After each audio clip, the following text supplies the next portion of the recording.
एक बौद्ध भिक्षुक भोजन बनाने के लिए जंगल से लकड़ियां चुन रहा था। तभी उसको बिना पैरों की लोमड़ी देखते हुए मन ही मन सोचा, आखिर इस हालत में यह लोमड़ी कैसे जिंदा रह सकती है और ऊपर से यह बिल्कुल स्वस्थ भी है।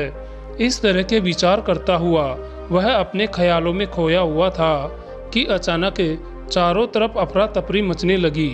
जंगल का राजा शेर उस तरफ आ रहा था। खतरे को भांप भिक्षुक भी तेजी दिखाते हुए एक ऊंचे पेड़ पर चढ़ गया और वहीं से सब कुछ देखने लगा। शेर ने एक हिरण का शिकार किया हुआ था और उसे अपने जबड़े में दबाकर लोमड़ी की तरफ बढ़ रहा था, पर उसने लोमड़ी पर हमला नहीं किया, बल्कि उसे भी खाने के लिए मांस के कुछ टुकड़े डाल दिए।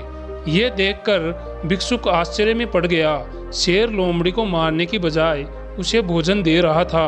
भिक्षुक बुदबुदाया। उसे अपनी आंखों पर भरोसा नहीं हो रहा था, इसलिए वह अगले दिन फिर वहीं देखने आया और छिपकर शेर का इंतजार करने लगा। आज भी वैसा ही हुआ। शेर ने अपने शिकार का कुछ हिस्सा लोमड़ी के सामने डाल दिया।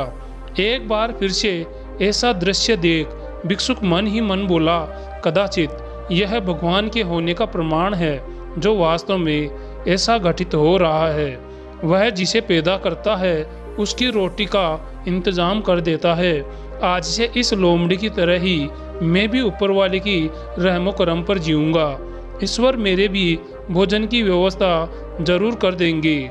ऐसा सोचते हुए वह एक वीरान जगह पर जाकर एक पेड़ के नीचे बैठ गया। पहला दिन बीता पर कोई नहीं आया। दूसरे दिन भी कुछ लोग उधर से गुजरे, पर भिक्षुक की तरफ किसी ने ध्यान नहीं दिया। इधर बिना कुछ खाए पिए भिक्षुक हर क्षण कमजोर होता जा रहा था। इस तरह कुछ और दिन बीत गए।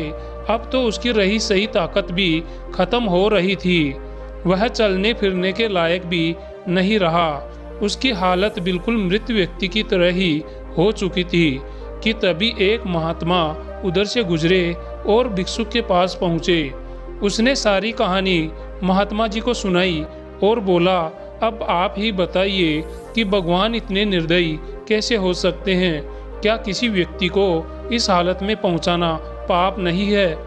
इस पर महात्मा जी ने बोला, बिल्कुल पाप है, लेकिन तुम इतने मूर्ख कैसे हो सकते हो? तुम ये क्यों नहीं समझे कि भगवान तुम्हें उस शेर की तरह ही बनते देखना चाहते थे, लोमड़ी की तरह नहीं। हमारे जीवन में भी ऐसा कई बार होता है कि हमें चीज़ें जिस तरह समझनी चाहिए उसके विपरीत हम उसे समझ लेते हैं, जिसका परिणाम बहुत ही खतरनाक होता है। ईश्वर ने हम सभी के अंदर कुछ ऐसी शक्तियाँ दी हैं जो हमें महान बना सकती है, पर ज़रूरत है कि हम उन्हें पहचानें। इस कहानी में भिक्षुक का सौभाग्य था कि उसे अपनी गलती का एहसास कराने के लिए महात्मा जी मिल गए, पर हमें खुद भी चौकन्ना रहना चाहिए कि कहीं हम शेर की जगह लोमड़ी तो नहीं बन रहे हैं। दयावान विचारों व व्यवहार वाले मनुष्य वह जीवों की स्वयं ईश्वर रखवाली और पालना करता है। वह उसके जीवन को सुगम व सुखदायी बना देते हैं। तो दोस्तों, उम्मीद करता हूँ आपको इस शिक्षाप्रद कहानी से काफ़ी ज़रूरी बातें सीखने को मिली होगी। ऐसी और तमाम कहानियाँ सुनने के लिए हमारे चैनल पर बने रहे।